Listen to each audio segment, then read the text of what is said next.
Hi, everybody. My name is Chrystal Evans Hurst, and I'm so glad that you have stopped by to join us today for a great conversation.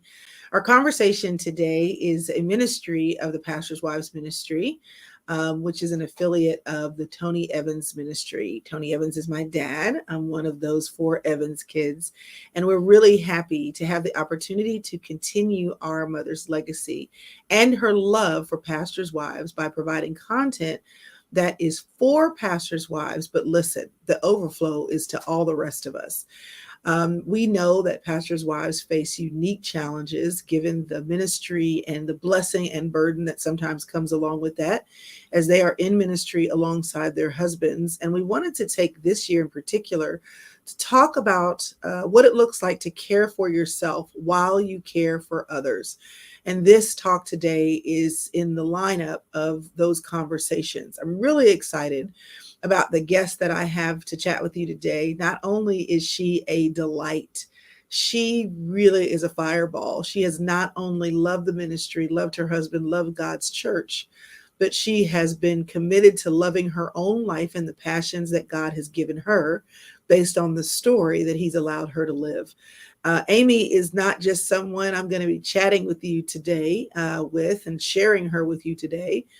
She's a friend. I recently had the opportunity to go to her town to join her in ministry, to see her at work. She is fire. And she is committed not only to growing God's church, but to growing herself in the process. A part of Aimee caring for herself is caring for others through the ministry that God has given her. And I know that we're going to talk a lot about that today. So if you're joining here, I'd love to see you active in the comments. I'd love to see you talking to us, talking to each other. This is going to be an interactive time. Go ahead and drop in the chat where you're watching from. We'd love to know that you're here and where you are hailing from. Let me tell you a little bit about Aimee. Aimee is a pastor's wife. She is from West Palm Beach, Florida, living in one of the most beautiful places in this country. She's been married to her husband, Daryl Nelson, for 32 years.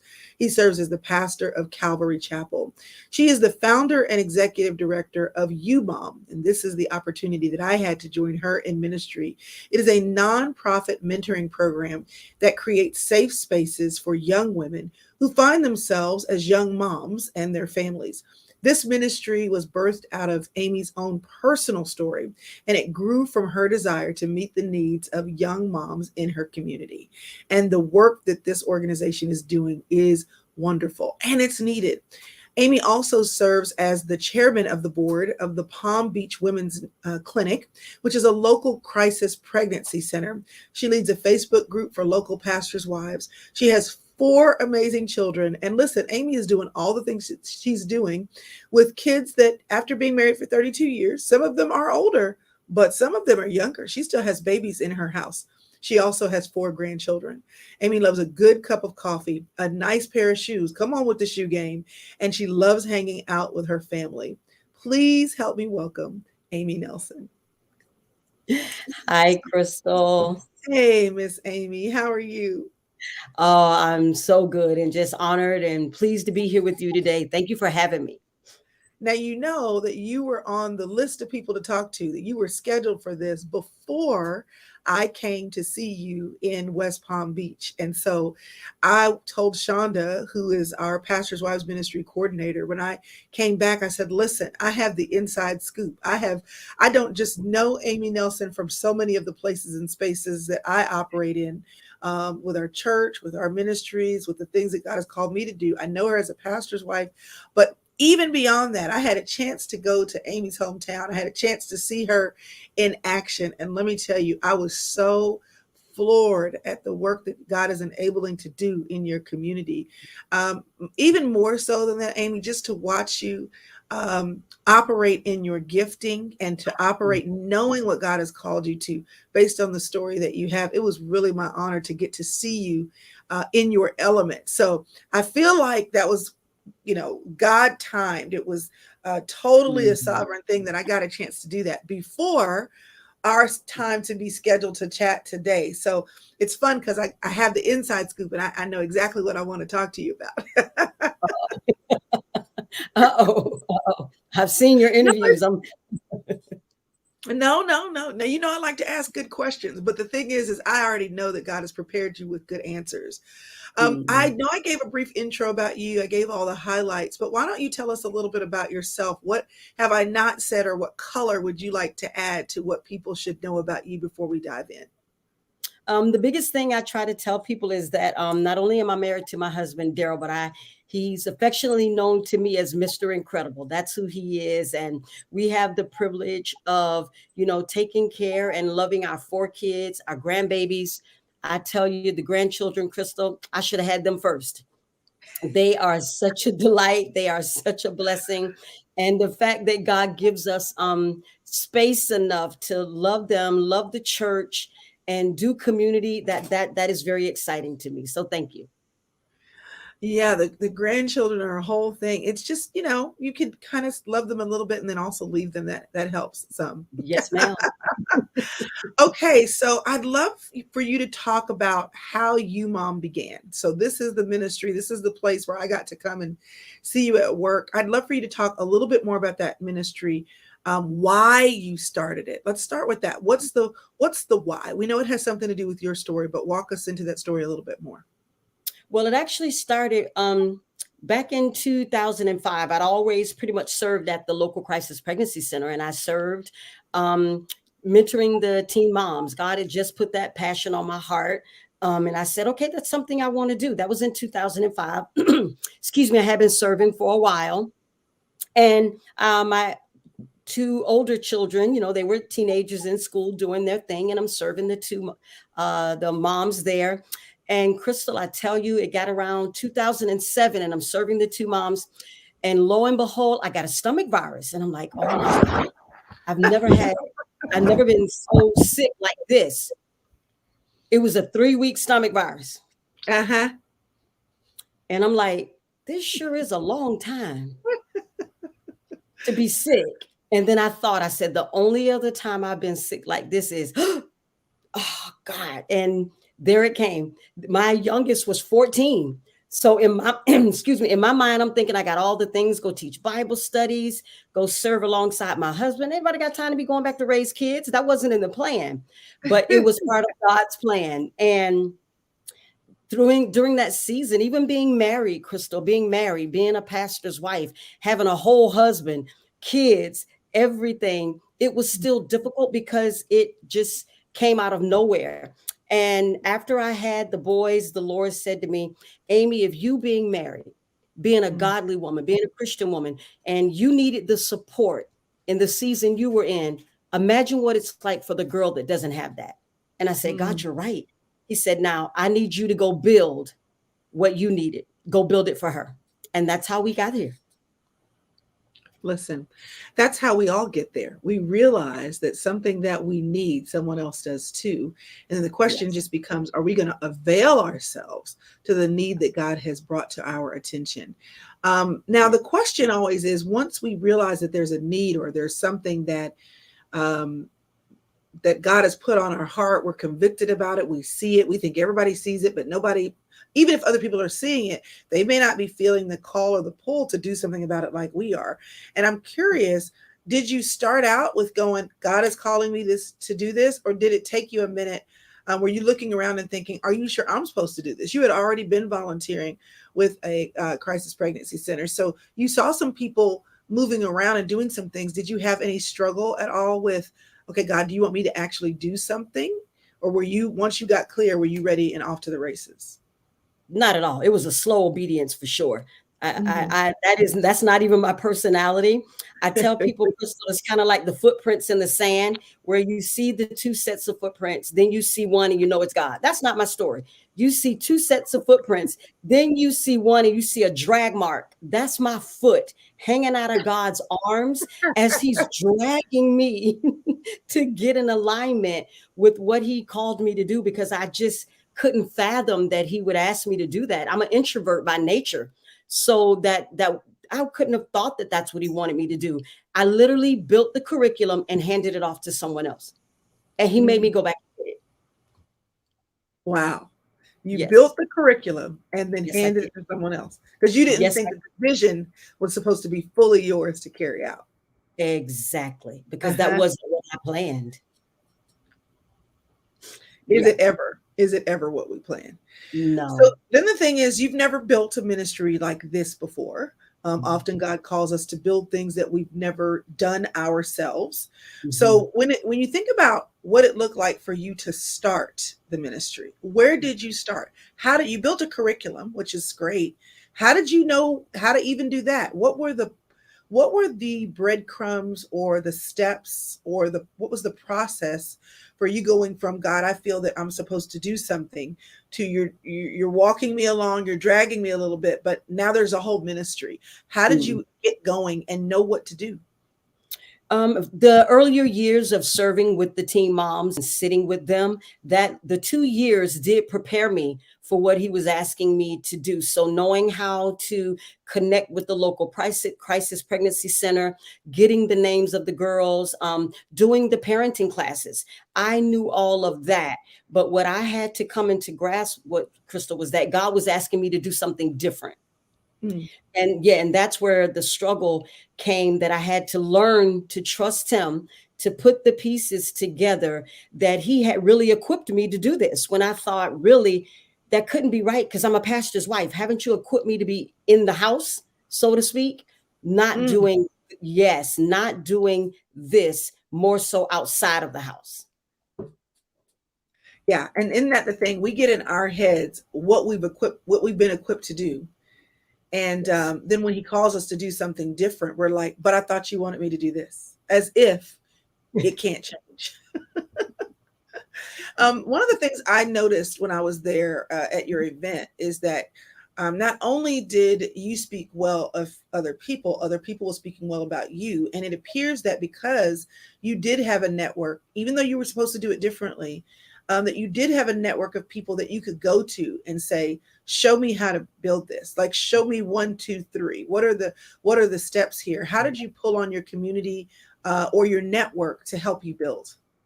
Um, it just knowing that I couldn't do it on my own, Chrystal. And I say, God, if you're going to ask me to do this, then I know you've sent the people. And lo and behold, they would show up. I would ask, and they would say, you know what? Not only am I going to tell you how to do this, I'm going to sit with you and help you do this. So many of those people in the room, God literally sent them into my life to say, okay, here, let's build this table, and then we're going to invite the women to sit at it. But I had to be humble enough to accept that. Wow. There's a saying that who God calls, he equips. And Yes. honestly, we feel that in order to be called, we have to already be equipped. That's a part of the problem. God calls us to do something, and we think, well, we don't have what it takes. We don't have the information. We don't have the education. We may not have what we think are the relationships. But what you just described is I asked for help, and not only did God open the doors for the help, but people went even further than I asked them to do.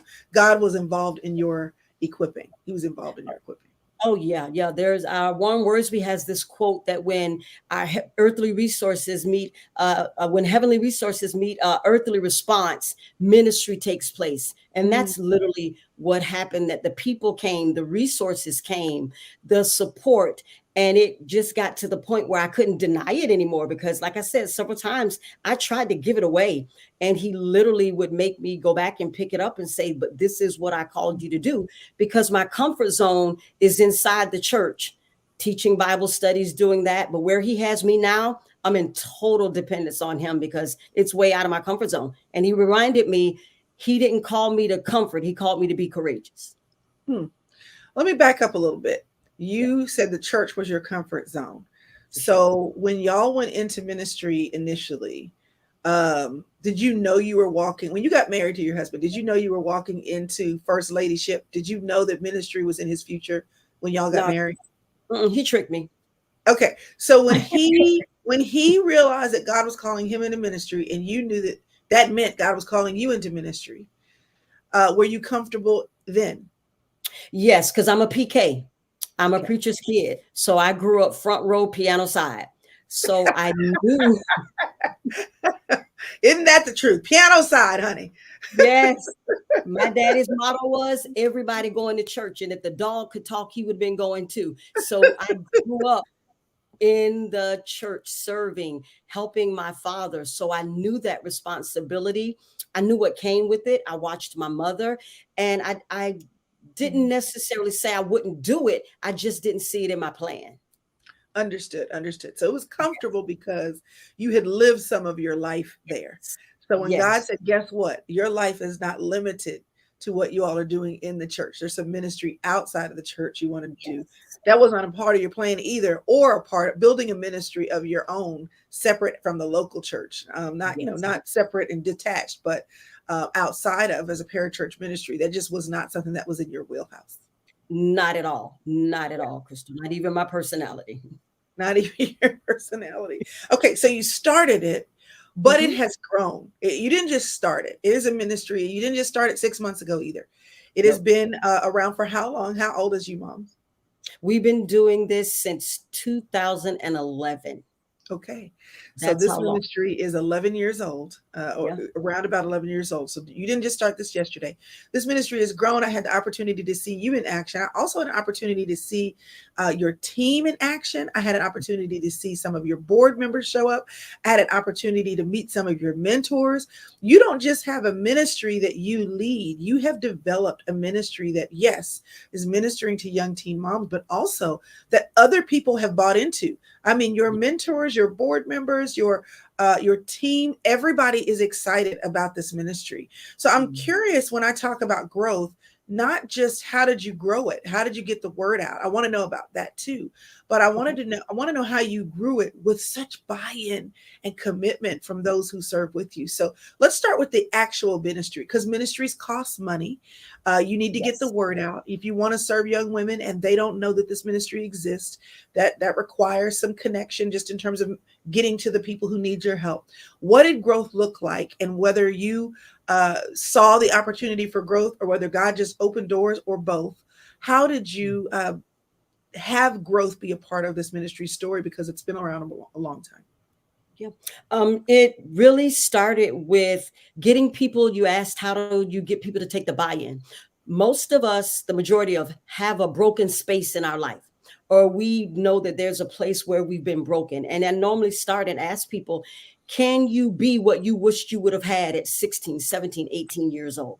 And normally Mm, when you start asking women there, can you be what you wished you would have had? You mhm, needed something or some type of support, so you usually get women's heartbeat there because they mm, know that there's a need. And then I remind people, Crystal, often that we've all got a purpose. We all been called with the purpose. If God didn't want us to do anything, then the moment we got saved, he would have taken us home. But he mhm, left us here so that we can make an impact on the earth. So then I asked them, what's your impact? What's breaking your heart that's also breaking the heart of God? And if you have a heart for life, you have a heart for the unborn, then your heart should be for her after she gives birth to that unborn baby. And that's where the buy-in comes in. And then they rally around, and people are like, I love it. I want to support. I want to see girls finish school. I want to help fund her and help her get a GED. I want to help pay for her childcare so that now she can get a job or go to college and she can become self-sufficient, independent of the system, and break some generational cycles. If we say we love Jesus, then that should be the heart of so many of us in the room. I love that. That question is so great. People say, "What can I do?" The Bible says to love justice and do good. And people say, "What Yeah. can I do? I've been created for good works." Ephesians 2:10 tells us. People say, "Well, what am I supposed to do?" And the question is simple: can you be for someone else what you wished you would have had for yourself? And that is such a great question that anybody can ask in any season. Now let's talk a little bit about reaching the girls. How did Mhm. you go about bringing girls into the ministry, getting the word out, letting people know that God had called you to this ministry and that you had the good available to serve other people? Well, the first thing the Lord had to say to me was, Aimee, can you let her belong before she believes? Woo! Can she That's a good belong question right before there. she believes? Yeah. Yeah. So that that was the work he had to do in Yeah. me, and recognizing that there wasn't an ideal client or an ideal girl.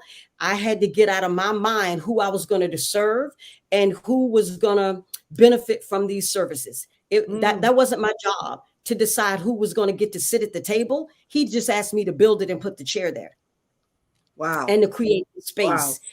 Yeah, but it was a heart check in me though, Chrystal, to be able to do that, to ask him to give me the eyes to see her beyond what she was saying. Mm. Beyond the attitude that you may run in sometimes. And I also had to be prepared for the girl that was going to come in the program, and it's not for everybody. I had to be okay and recognize that there are some girls that I had to think in my mind, I can't work harder than she does. Hmm. And Hmm. that's Yeah. when God had to say to me, Aimee, there's a God and you're not him. Mm. So good. So yeah, So so good. I had to create, flyers and go into the public school system. I had to make connections with people in the community and let them know that we had a service, and most of all, Chrystal, that it was for free. Mm. That's what blew a lot of people's minds, that we're doing this and it's for free because we're being the church. Yeah. So let's talk about that. Let's talk about free, because free to them does not mean free to you. There are expenses and things like that. So that means you've had to do some fundraising and people have to give. And that's sometimes what makes people think they can't do what God asked them to do. They don't feel resourced, or they're actually not resourced to do what God asked you. What did that look like for your ministry to begin to be resourced? Because asking for money is hard, but nonprofits do it all the time. Was that difficult for you? Did you have people that once they caught the vision were automatically willing to support? Was that something you had a hard time doing? Oh, for sure. That's not my personality to go outright and just ask people to give. That's not me. So it started with we had a closet. And I'm sure you guys are familiar with the closet. We had a baby closet, and we would tell the girls, look, you come to class, you get mom bucks. You can take your mom bucks and shop in the closet. So then we would begin to ask the women of our church, can you bring in for this women's event? We're going to ask you to not bring food. We'll supply the food. Can you bring diapers and wipes? Bring a new set of clothing, and we'll Mhm. put these items inside of our closet so the girls can shop. And before I know it, Chrystal, people were calling, I want to drop off my diapers. I want to drop off my wipes. I heard that you have this ministry. We want to give clothing. And of course, we had to remind people that we only accept either new or very, very gently new Yeah. clothing to put Yeah. into the closet, because we always want to honor the girls, Yes. yeah, with what we're giving them. And then the word just got out, and people began to say, why don't you have a fundraiser? Why don't you do this? And I'm like, but I don't want to do that. I just want to go do a Bible study. I just want to go lead a Bible study. That's so easy. But then God just got a hold of me, Chrystal, and the support began to outnumber my fear. And I had to just show up to where he was calling me, because funding follows ministry and it follows vision. Yeah. And Yeah. the funding followed the vision. And churches were calling, going, we want to pay for a year's worth of childcare for a girl. We Wow. want to help a girl get a GED. We want to help pay for her housing. And I had to say, there was a surrender. I had to surrender and say, okay, God, because my heart was and still is for the house where my husband leads. And I Yes. had to make sure all things were in order there. Love that. Well, let's talk a little bit about your actual house. Not Okay. only do you have a house full, but you also, in addition to ministry, you have God's house, but you have your house. You have people at home. You have dinner that needs to be cooked. You lead the women's ministry at your church. So, what does it look like for you to juggle your life? What does it look like for you to commit time to the ministry without forsaking the ministry in your home? How do you balance it all? First of all, I don't always do it well. I didn't do it well earlier on because I was so resistant to what he was calling me to. But with Mm-hmm. my children's ages are 32, 28, 14, and 12. Yeah. So the 14 and the 12-year-old, God called me to homeschool them. So as I'm homeschooling them, there is my time. I'm spending more time with them at the table. We're all Mhm. together. We're ministering. And then my older children got married. And for a season, my older children lived with me, with their spouses, raising their babies. And what God said to me was, Aimee, you're doing in your home what I'm asking you to do at the table at the church. Mm. I was ministering to my young daughter and her babies, ministering to my daughter-in-law and her children. So he didn't ask me to do anything out that I wasn't already doing in. Mm. That's so good. Now, let's talk about you, because you just added a whole nother layer. So now we have church, we have children, we have your husband, of course, we have the ministry. Then you just added homeschooling on there. I mean, Yes. you have a lot going on. So, what does Yes. it look like for you to set correct expectations of the Mm. people in the church? What do we expect our first lady to do? Of your family in the home? Mom's supposed to do all the things for us or not. Mhm. Even in the ministry, the meetings that you can be at, how do you set expectations so that you don't burn out? Mm. Well, I've had to learn, first of all, I can't do it all. I cannot do it all. And no is a complete sentence. And I've learned to set the boundaries. I know the season that I am in, what I can do, what I can't do, and the things that I was serving in the church. Chrystal, God would never ask me to pick up one ministry and abandon the other one. And he showed me that when he called David and they said, okay, David, you need to go help Saul fight on the field. It says that David took his sheep and he left them with a keeper.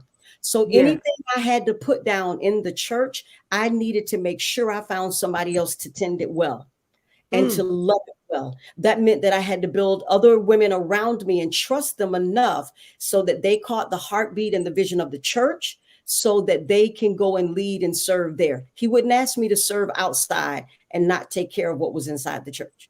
So it took a lot of discipline and listening to the Lord.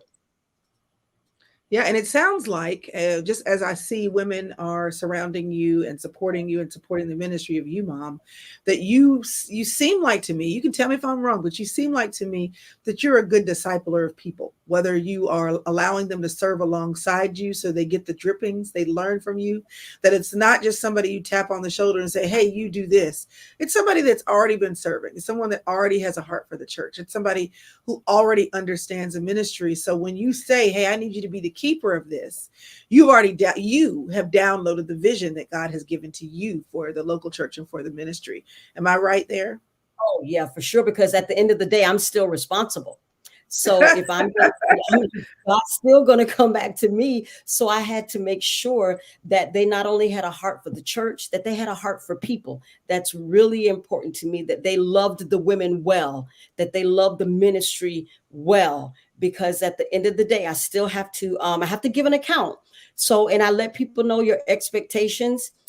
God asked me, and he said to me, Chris, he said, Aimee, if you're going to be my girl, you're going to be the woman that does the things that I'm asking you to do, then you need to be more concerned about your obedience to me than your applause from them. Yeah, yeah, that's good. Yeah. That's good. That's good. Yeah. I know that there are always struggles and challenges when you are doing anything for the Lord. And it doesn't matter if you are a pastor's wife or if you are just committed in your life for ministry. The enemy's job is to keep ministry from going forward, to keep the broken from being healed, to keep those who need to hear the word from hearing the word. His job is to cause distraction. Even that distraction is in our own life. And sometimes that distraction comes through very real struggles and challenges. I'm curious about the struggles and challenges of the ministry that God has called you to. What struggles or challenges have you faced as you have grown, YouMom? We've talked to so much about some of the great things, how God opened doors, how he's brought people around, and how the ministry has been funded as people come alongside and catch the vision. But what struggles or challenges have just either it could have been brought by the enemy or it's just life, doing good things sometimes is not a smooth path. What struggles and challenges have you met and had to push through or climb over? That's such a good question, Chrystal, because when you're out front, the bullseye gets a little bit bigger to the enemy on your chest when you step out front and decide to serve. And I would say some of the biggest was overcoming, I guess, my own expectations. First of all, as to who I thought would come along with me and serve, who I thought would be in the ministry, who I thought would be there. God had to settle that a long time ago, that I couldn't focus on who wasn't there. I had to focus on who he was bringing there. And I would say the biggest one, not too many people know, but probably this time last year, my husband was diagnosed with cancer. Mm. We walked through a season and we weren't sure. We weren't sure, Chrystal. He was diagnosed with stage 2 pancreatic cancer. And we felt Mm. like the enemy came knocking. He came knocking. But God reminded me that he who called me was faithful.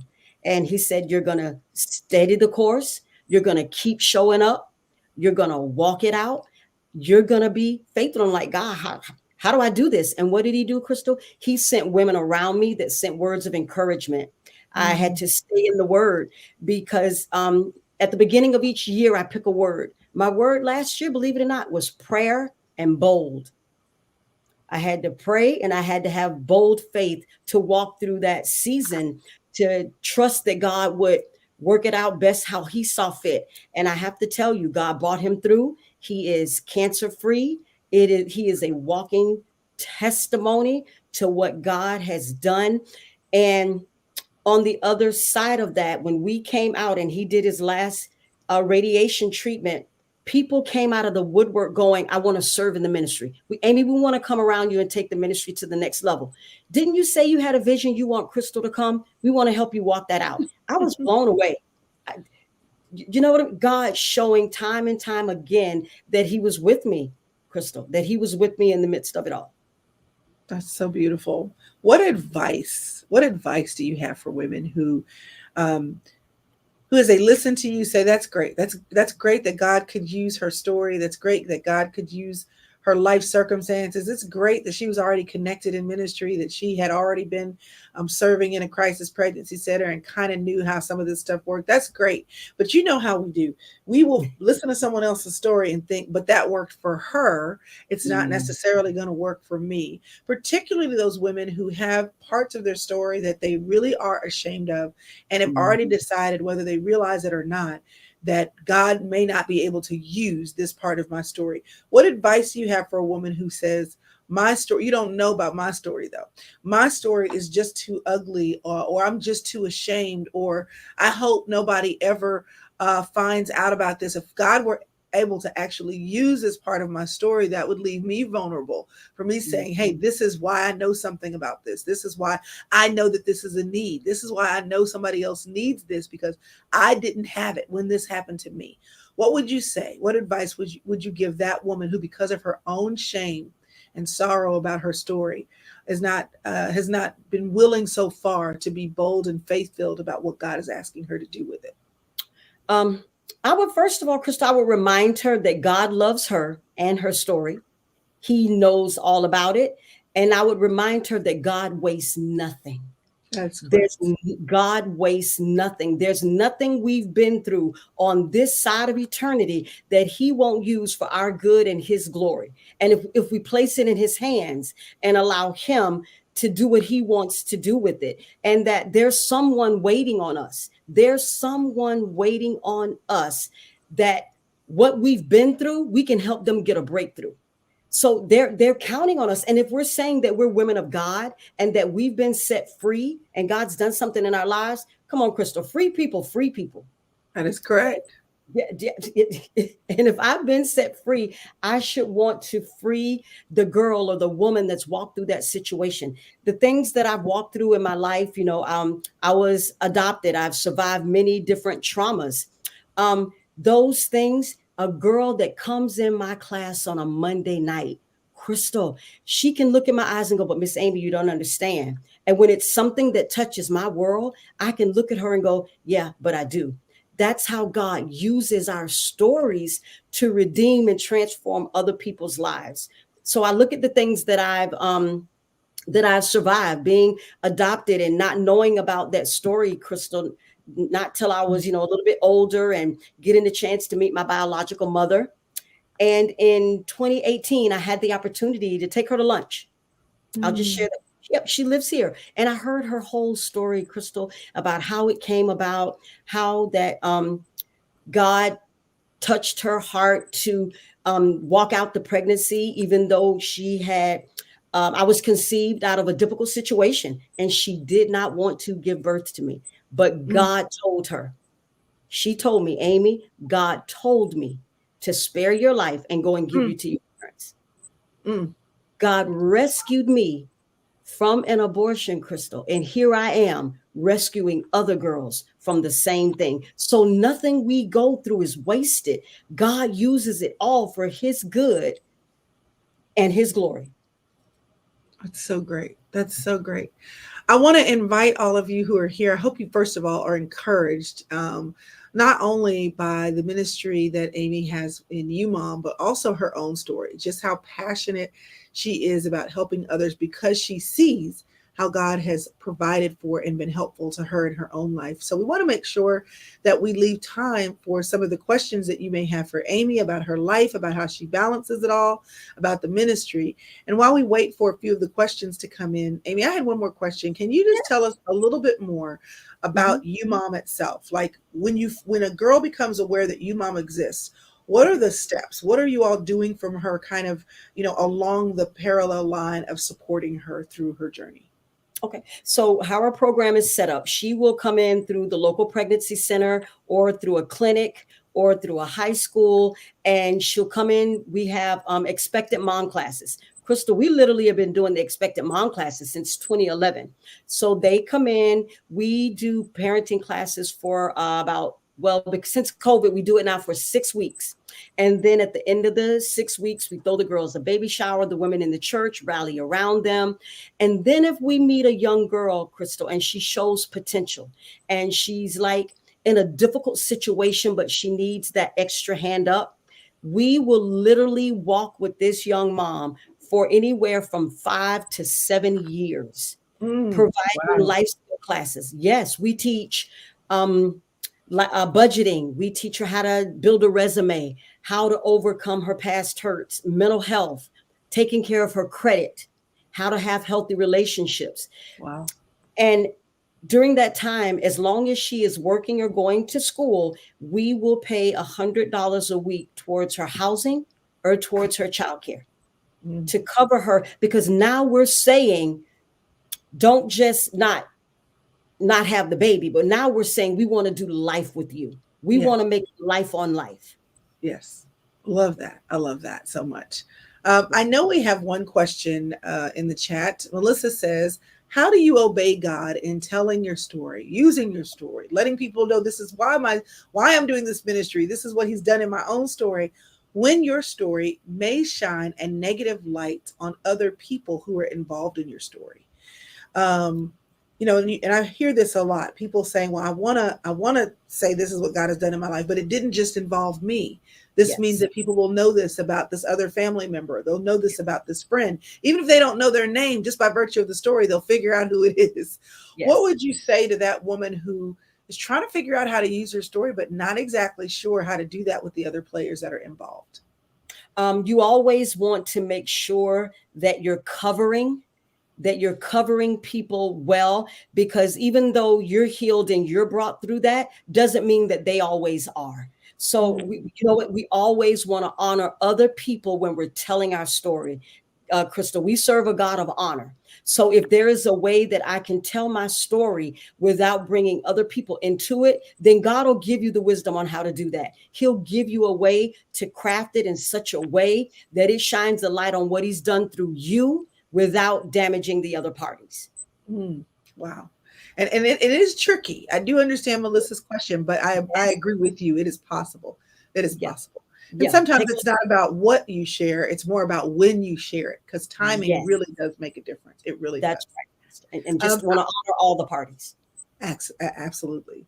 I know that we kind of talked about how busy you are, but one of the things, and you may have mentioned it, but I may have missed it. You're not just homeschooling your kids; you're homeschooling your grandkids too. So, Yes. how many kids are in your house right now that you Uh, told to be quiet before we got on this situation? right now, at that house with my husband, and he has two of our younger children and two of our grandbabies. One is 9, the other one is 4. Everybody had an assignment, a paper, and a computer when I left. So, logistically, you have a Yes. ministry, you have the church, you have your family.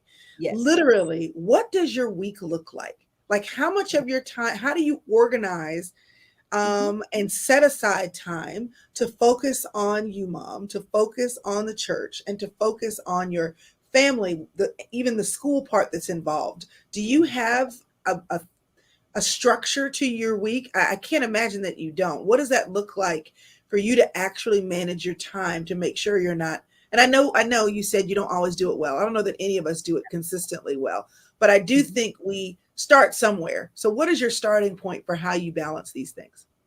One of the things I do not chinch on, I do not compromise on, Chrystal, I don't waver on, is me and my God time. So that is to put that out there quickly, that I don't ever waver. I start with him, I end with him, but then there's also time blocking.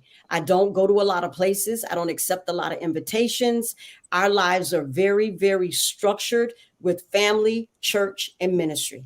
That is how it goes. And everybody has a certain time. This is how we do it. School starts at this time. Let's check your work. Let's go over it. We run a very tight ship, but I give room to breathe. And I'm not a big sleeper, so that does help a little bit. I don't require a lot of sleep. I don't. Oh my goodness. But you do sleep. But you do sleep. That's what. Yeah, I'm not big on it, so I'll go to bed and I'll probably wake up like 3 a.m. and then I work from 3 to 5. Then I'll a.m. and then I'll go back to sleep, lay back down to about 6:37. Then get back up and start everything else. Listen, those midnight hours when the phones aren't ringing and nobody's sending you email, they are high productive times. I am with Yes. you. I am with you. Aimee, thank you so much for joining us. Your story of how you have allowed God to work in your life, to use you and use your story, is life giving to Thank all of us. It is encouraging to know that God can take what we may think in a moment is a little bit of a mess, and He has a whole masterpiece planned if we will yield and say yes to Him. Allow you. Him to equip us with what we don't have, to bring alongside other people who are supposed to pour into the ministry and the messaging that He's given us, and to stand by even as we participate and watch what God will do when we leave room for Him to do so. Thank you so much about of your willingness to serve the Lord and your willingness to share with us what your service to the Lord has birthed in the lives of other women. YouMom is doing a great work. We know that so many women, and not just those young women, but their children and generations after that, will be marked by the work of your hands and by your obedience to the Lord as you've drawn other people into the ministry of YouMom and the ministry of your church and the ministry in your home. Thank you for Oh, joining us today. thank you, Chrystal, and thank you for reminding us all to show up for our lives. I appreciate you, the ministry, what your family puts out there. I've grown tremendously from what you do. So thank you. Thank you for having me, and God bless you. God bless you, Aimee. Listen, y'all, if you have been watching this conversation and you are thinking as you were watching this, there is something that you know in your mind or in your heart that God has put in your heart to do. You don't know how to do it. You don't even know who to call. You don't know how to fund it. You don't know where to start. Here's what I can totally say in agreement with what Aimee said. If you will just go with what you know, my mom used to say, if you go with the light that you have, and as you move forward with that light, trust that the Lord will continue to light your path. He does not necessarily always give us the end of the story. What He will do is give us the very next step, but He does so for those people who are willing to get into gear and get in motion. You don't have to know the whole story in order to believe that the story that God is weaving in your life will end well, that it will end victorious, that you will be blessed, that God's good will come upon you. And because once you set out to honor Him and you set out to give Him glory, as His glory overflows, that's what it does. It drips all over you. And when it drips all over you and you're walking in the glory that God gives you, guess what happens? That glory overflows from you and it blesses other people. You don't have to know exactly how things will have to go. What you do have to decide is to move forward one step at a time with what you have. So I hope that Aimee's ministry, her story, her encouragement today has been an encouragement to you. I know it's been an encouragement to me. I want to make sure that you know about the ministry that is putting forward this communication, this conversation today.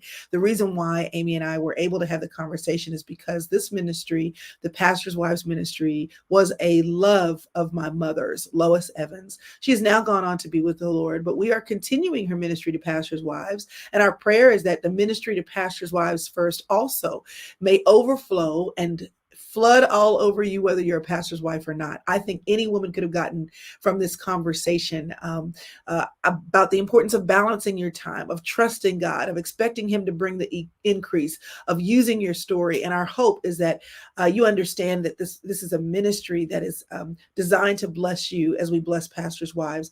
If you are interested in joining the community that is on Facebook for pastors' wives, simply go to loisevans.org/Facebook group.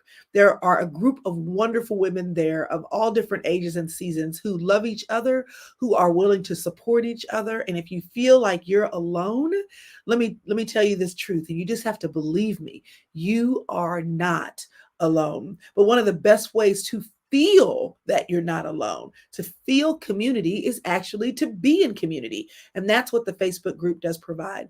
We also send out a monthly newsletter, and you can join that email list and get encouraging devotionals and messages that are just designed for you if you're a pastor's wife by going to loisevans.org/newsletter. If you just want to keep up with encouraging statements throughout your day, things that are wired for you if you're a pastor's wife, follow us on Instagram. Just follow Pastor Wives, so the wives is plural, Pastor Wives Ministry, and make sure that you are there because we are putting up content every day, all often, that is designed just to keep you encouraged and inspired to live your life well. Now, in case you missed it, in other words, this year, as I mentioned when we got started, this is about caring for you while you care for others. We realize that if you're a mom, if you're a wife, if you're a woman, but especially if you're a pastor's wife, that you are not just caring for, the few people in your house, you're caring for your congregation, you're caring for the people that serve alongside your husband. And we don't want you to forget to care for yourself. So this conversation today is a part of a series. And there were other conversations in this series so far this year. So if you've missed it, be sure and subscribe to the YouTube channel so that you can watch them and then be notified anytime another conversation is shared. We've already talked about Pursuing Your Passion Project with Tiffany Daniels. We had a conversation with my dad, Dr. Tony Evans, and a few other people in ministry, re-engaging the flock. How do you get people to come back to church? And the most recent one was with Dr. Gloria Morrow, who is a licensed counselor and who is a wise woman who has been in the church all of her life, loves pastors' wives, loved my mother, and loves you. So if you need encouragement, if you need to be reminded to care for yourself as you're caring for others, please take advantage of the Facebook group, the Instagram page, the newsletter, and the other content that we've created for you so far this year. Again, my name is Chrystal Hurst. I'm so grateful that you joined me today. If you've enjoyed this, if this conversation has been helpful to you, please like it, follow us here, and make sure you share it so that this content can be absorbed, appreciated, and given to other people who may need the encouragement too. We're glad you made it here, and we hope that you remember, yes, care for other people as you desire to honor God in your life, but don't forget as you do to care for you. We'll see you next time.